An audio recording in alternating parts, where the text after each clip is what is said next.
বিসমিল্লাহির রহমানির রহিম। আসসালামু আলাইকুম। জনতার রান্নাঘর থেকে সবাইকে জানাচ্ছি শুভেচ্ছা। আশা করি সবাই ভালো আছেন।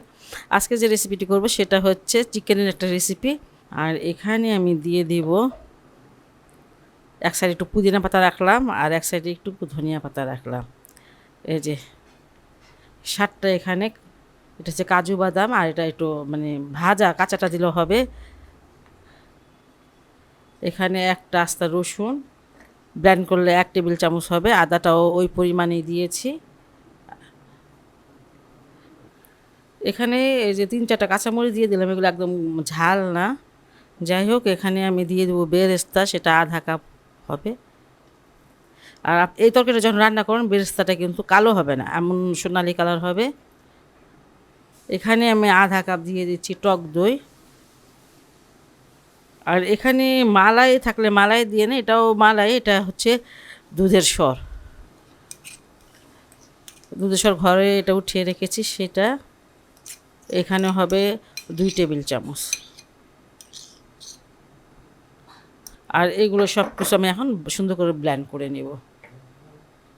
এখানে আমি 800 গ্রাম চিকেন নিয়ে নিয়েছি আর এটাকে খুব ভালো করে ধুয়ে পরিষ্কার করে নিয়েছি। আর একটা চালনিতে মানে ঝরিয়ে রেখেছিলাম যাতে পানিটা বের হয়ে যায়। এই যে উল্টিয়ে দিচ্ছি, খুব একটা বেশিক্ষণ ভাজা লাগবে না, বেশি ভাজলে শক্ত হয়ে যায় চিকেন। আমি 1 মিনিটের মতন রেখে এটাকে উল্টিয়ে দিচ্ছি। এখানে দিয়ে দিচ্ছি 1/4 চামচের মতন ব্ল্যাক পেপার আর দিয়ে দিচ্ছি আধা চামচ ধনিয়ার গুঁড়া। স্বাদ মতন একটু লবণ দিয়ে দিব। এটাকে আমি মানে 5-6 মিনিট একটু ভেজে নিব এইভাবে মশলা সহকারে। এটাকে আমি উল্টে পাল্টে ভেজে নিয়েছি ভালো করে সব মশলা সহকারে। 5 মিনিট ভাজলাম আর এখন আমি দিয়ে দিব যে মানে মশলাটা ব্লেন্ড করেছিলাম। এখানে সব ধরনের মশলা আছে।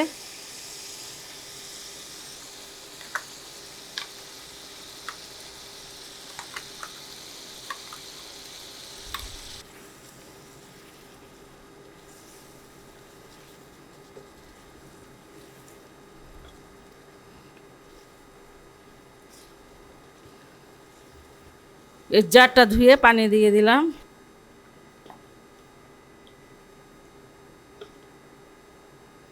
আর এখানে একটু গরম মশলা দিয়ে দিলাম, 6টা এলাচ দানা আর 3 টুকরা দারুচিনি।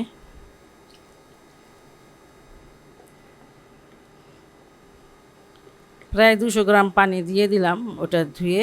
আর এটা এখন একদম আমি মানে মিডিয়াম এবং লোয়ের মাঝামাঝি যে আঁচটা, সেই আঁচে আমি রেখে দেবো এটাকে বেশ কিছুক্ষণ। কম আঁচে এটা 20 মিনিট রেখে দেব। মানে দমে রান্না হবে, এটাকে নাড়াচাড়া তেমন একটা কিছু করা যাবে না। 20 মিনিট পর আমি আসলাম। এখানে আমি 1 টেবিল চামচ ঘি দিয়ে দিচ্ছি।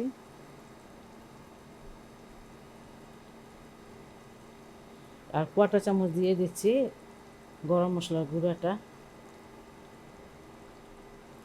কাঁচামরিচ দিয়ে দিচ্ছি বড় একটা।